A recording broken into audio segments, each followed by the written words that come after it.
Assalamualaikum warahmatullahi wabarakatuh. Kembali lagi dengan saya Firdaus Kusinerko dalam pembelajaran matematika. Pada kesempatan kali ini kita akan belajar tentang relasi dan fungsi. Namun sebelum kita beranjak ke materi, langkah lebih baiknya jika kita berdoa terlebih dahulu agar apa yang kita pelajari pada hari ini dapat bermanfaat dan bisa kita terapkan di kehidupan sehari-hari.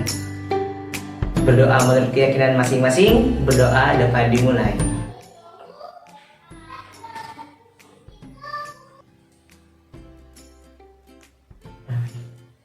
Berdoa dapat diakhiri. Nah, gimana adik-adik di rumah? Masih tetap semangat untuk mengikuti pelajaran? Nah, pada hari ini karena kita akan membahas tentang relasi dan fungsi, semoga adik-adik tetap semangat pagi ya. Dan semua materi yang Bapak akan sampaikan dapat diterima dan dapat dimengerti oleh adik-adik semua. Sebelum Bapak masuk ke materi yang akan Bapak berikan, Bapak akan berikan beberapa alat yang mungkin sudah tidak asing bagi adik-adik semua. Berikut Bapak akan tampilkan alat-alatnya. Berikut adalah benda-benda yang akan Bapak berikan. Inilah berikut adalah benda pertama. Sudah tidak asing bukan bagi adik semua? Ya, benda berikut adalah namanya handphone. Tentunya adik-adik semua sudah pasti punya, apalagi dalam pembelajaran daring seperti ini. Selanjutnya Bapak juga punya alas kaki, yaitu ada sandal, ada sepatu, ada sandal jepit juga. Adik juga punya di rumah kan? Nah, juga punya. Yang terakhir ada kendaraan. Apakah adik sudah ada yang mempunyai kendaraan? Ya, meskipun bukan sepeda motor, minimal sepeda gunung lah pasti punya kan untuk bermain dengan teman-teman semua. Benda-benda di samping adalah benda-benda yang sering kita jumpai di rumah, yang sudah pada tentunya adik sudah mempunyai hak kepemilikan terhadap benda-benda tersebut. Jadi tidak jarang orang tua memiliki handphonenya sendiri dan anak memiliki handphonenya sendiri, dan jika sudah itu milik kalian itu tidak bisa dipakai oleh orang lain. Seperti itu. Seperti biasa, sebelum kita memasuki materi yang akan kita bahas pada hari ini, sudah tentunya kita harus mengetahui terlebih dahulu tujuan yang akan kita gapai setelah kita mempelajari materi ini, yaitu ada 3. Yang pertama, Bapak harap setelah mempelajari materi ini, adik-adik dapat mendefinisikan fungsi korespondensi satu-satu. Yang kedua, Bapak harap juga adik-adik dapat mendefinisikan istilah-istilah fungsi. Yang ketiga, Bapak harap adik-adik dapat menunjukkan bagaimana cara menyajikan sebuah fungsi, yaitu ada 5. Yang pertama dengan diagram panah, dengan himpunan pasangan berurutan, dengan persamaan fungsi, menggunakan tabel, dan menggunakan grafik fungsi. Dan semua harap semua 3 tujuan pelajaran pada hari ini dapat adik-adik dapat ketika adik-adik setelah mempelajari materi yang akan Bapak berikan. Yang pertama, tentang fungsi korespondensi satu-satu. Adakah di antara adik-adik sudah mengetahui apa itu fungsi korespondensi satu-satu? Korespondensi satu-satu. Oke, gampangnya kita akan mengingat kata satu-satu. Nah, oleh karena itu, korespondensi satu-satu ialah dimana fungsi yang memasangkan setiap anggota A tepat satu di anggota B. Begitupun sebaliknya. Jadi, karena kita titik beratkan kepada satu-satu, artinya tidak boleh bercabang ataupun memiliki 2 pasang sekaligus. Artinya jika A sudah 1 di B, dia hanya boleh memiliki 1 pasang. Jadi jangan sampai A itu bercabang di mana dia memiliki 2 pasang di anggota B, sehingga itu bukan korespondensi satu-satu. Jadi cukup adik-adik ingat untuk mengingat apakah itu fungsi korespondensi satu-satu. Adik-adik hanya cukup mengingat bahwasanya satu-satu, di mana A1 mempunyai pasang 1 di B, itu sebaliknya. Jadi tidak ada yang bercabang, tidak ada yang memiliki 2 pasang.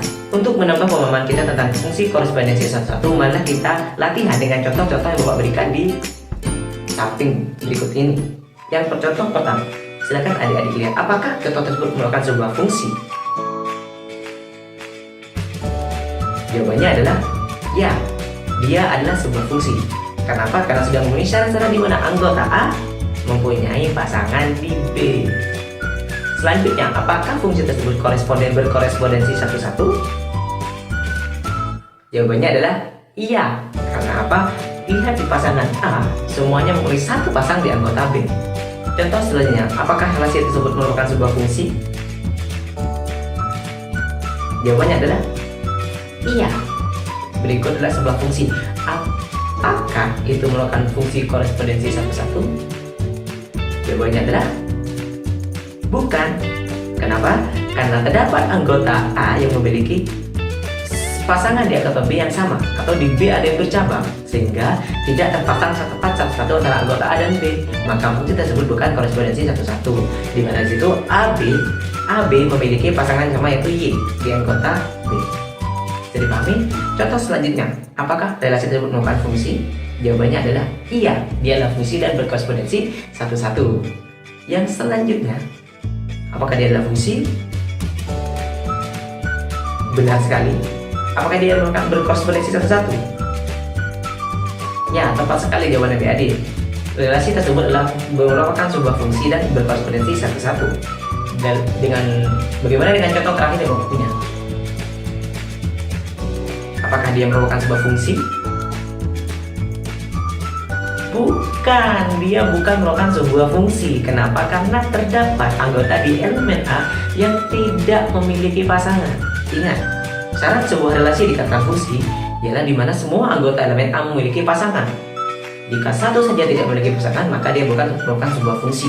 Apakah berkorespondensi satu-satu? Yang jelas tidak. Kenapa? Karena sudah jelas fungsi saja. Dia bukan merupakan sebuah fungsi, apalagi korespondensi satu-satu. Seperti ya. Selanjutnya kita akan mempelajari tentang istilah-istilah apa saja yang terdapat pada fungsi. Yang pertama kita akan belajar mengenai domain. Apa itu domain?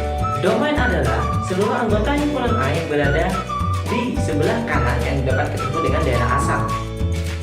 Yang kedua ialah kodomain. Kodomain adalah seluruh anggota himpunan B yang akan menjadi daerah kawan yang akan menjadi tujuan dari daerah asal yang biasanya berada di sebelah kiri kita. Nah, jadi nanti anggota himpunan A dan himpunan B ini akan menjadi satu dengan sebuah relasi atau pemetaan. Di mana anggota A bisa kita sebut dengan domain yang biasanya kita lakukan dengan X, dan selanjutnya adalah kodomain yang biasanya dengan Y. Yang ketiga, kita akan belajar tentang ring. Apa itu ring? Ring adalah daerah hasil. Daerah hasil adalah di mana anggota di kodomain atau di himpunan B yang terpasang oleh anggota A. Jadi, setiap anggota yang mempunyai pasangan di anggota A itu dapat kita sebut dengan ring. Namun, anggota kodomain yang tidak memiliki pasangan itu bukan ring, itu hanya sebuah kodomain. Nah, seperti itu. Berikut adalah contohnya. Di contoh tersebut kita bisa lihat di mana anggota A memiliki anggota A, B, dan C, sedangkan B memiliki anggota X, Y, Z. Nah, dari situ kita dapat simpulkan bahwasanya yang merupakan sebuah domain adalah A, B, dan C, sedangkan kodomain adalah X, Y, dan Z. Sedangkan untuk ringnya sendiri adalah di mana anggota B terpasang oleh anggota A, yaitu adalah X dan Y. Selanjutnya kita akan belajar tentang penyajian fungsi. Penyajian fungsi tadi sudah Bapak jelaskan terdapat 5 cara. Nah, di sebelah kiri Bapak sudah ada contoh permasalahan, yaitu di mana fungsi f A memetakan A ke B dengan A sama dengan 1, 2, 3, dan 4, dan B sama dengan 3, 6, 9, 12, dan 15. Di mana relasi fungsi f dinyatakan sebagai 3 kali dari. Nah, oke, kita masuk dalam penyajian yang pertama, yaitu diagram panah. Dalam diagram panah kita akan memasangkan anggota A dengan B menggunakan panah, di mana panah akan mengarahkan 1 ke angka 3. Kenapa? Karena relasinya adalah 3 kali dari 3 kali dari 1 adalah 3 kali dari 2 adalah 6, dan seterusnya, sehingga kita akan mendapatkan angka 15 yang tidak memiliki pasangan. Jadi kita dapat simpulkan bahwasanya 15 ini bukan ring tapi hanyalah kodomain, sedangkan ring adalah yang memiliki pasangan di antara B dengan A. Selanjutnya kita akan menggunakan penyajian kedua, yaitu menggunakan pasangan himpunan berurutan, di mana pasangan berurutan ini akan menggunakan kurung kurawal buka dan tutup, di mana isinya adalah setiap pasangan-pasangan. Ingat, yang hanya memiliki pasangan dimasukkan dalam himpunan pasangan berurutan. Jadi berurutan dari paling kecil sampai paling besar, di mana angka 1 berpasangan dengan angka 3. Jadi yang pertama adalah 1,3, koma berbukan lagi 2,6, dan seterusnya. Itu merupakan pasangan himpunan berurutan. Sedangkan cara yang ketiga kita dapat menggunakan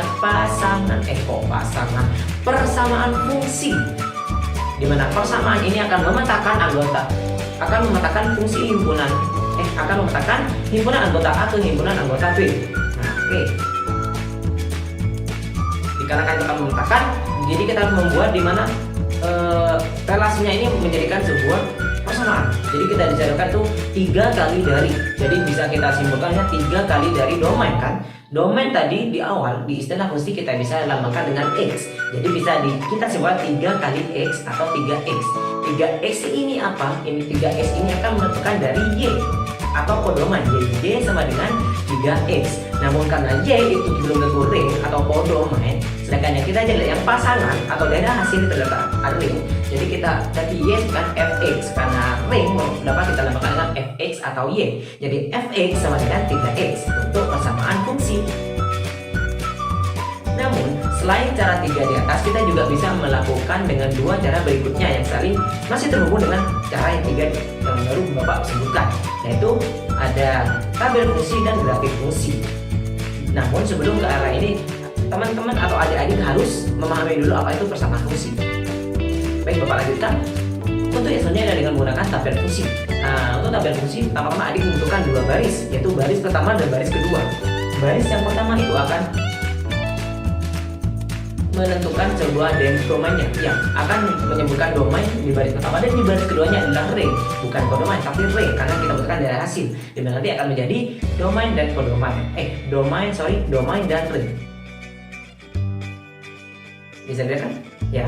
Untuk selanjutnya yang terakhir yang merupakan grafik fungsi. Seperti biasa, untuk membuat grafik dalam koordinat kartesius seperti yang adik-adik sudah pelajari di bab 2 kemarin, kita membutuhkan sebuah titik koordinat. Nah, titik koordinat ini kita bisa dapatkan dari mana? Kita bisa dapatkan dari tabel fungsi yang tadi. Tabel fungsinya di mana domain akan berlaku sebagai X dan ring akan berlaku sebagai Y. Setelah adik-adik sudah menemukan X dan Y-nya, adik-adik bisa menempatkan di koordinat kartesius dan menarik sebuah garis dari yang melewati titik-titik tersebut, maka akan dihasilkan sebuah grafik fungsi. Nah, mungkin itu saja bahan yang dapat Bapak sampaikan pada kesempatan kali ini. Semoga adik-adik semua dapat memahami dan dapat menerapkannya dalam materi-materi yang akan adik pelajari di dunia pendidikan nanti. Sebelum kita selesaikan pada pertemuan pada kali ini, alangkah baiknya kita mereview dulu, mungkinnya kita rangkum dulu atau kita tarik kesimpulan dari apa yang telah kita pelajari pada hari ini. Yang pertama, tadi adik-adik sudah mempelajari tentang korespondensi satu-satu. Apa itu korespondensi satu-satu? Ya, fungsi yang berkorespondensi satu-satu ialah fungsi yang mengatakan anggota A tepat satu kali di anggota B. Begitupun sebaliknya. Yang kedua ialah tentang istilah-istilah fungsi. Ada apa saja? Yang pertama, domain, dapat kita lambangkan dengan E. Yang kedua, kodomain, dengan kita lambangkan dengan Y. Dan yang terakhir kita lambangkan yaitu adalah Fx atau ring. Ya, oke. Baru saja kita belajar tentang penyajian fungsi. Ada berapa? Yang pertama, ada berapa? Ada 5. Apa saja? Yang satu, diagram panah. Yang kedua, pasangan himpunan bulan. Yang ketiga, kita menggunakan pasangan fungsi. Yang selanjutnya tabel fungsi, dan yang terakhir menggunakan grafik fungsi. Cukup demikian materi yang dapat Bapak berikan kepada adik-adik semua. Semoga apa yang kita pelajari hari ini dapat bermanfaat dan dapat diterapkan di kehidupan sehari-hari. Seperti biasa, sebelum kita tutup pembelajaran pada kesempatan kali ini, marilah kita berdoa terlebih dahulu. Dengan harapan apa yang harus kita pelajari, ya tadi itu bermanfaat. Marilah kita berdoa menurut keyakinan masing-masing. Berdoa dapat dimulai.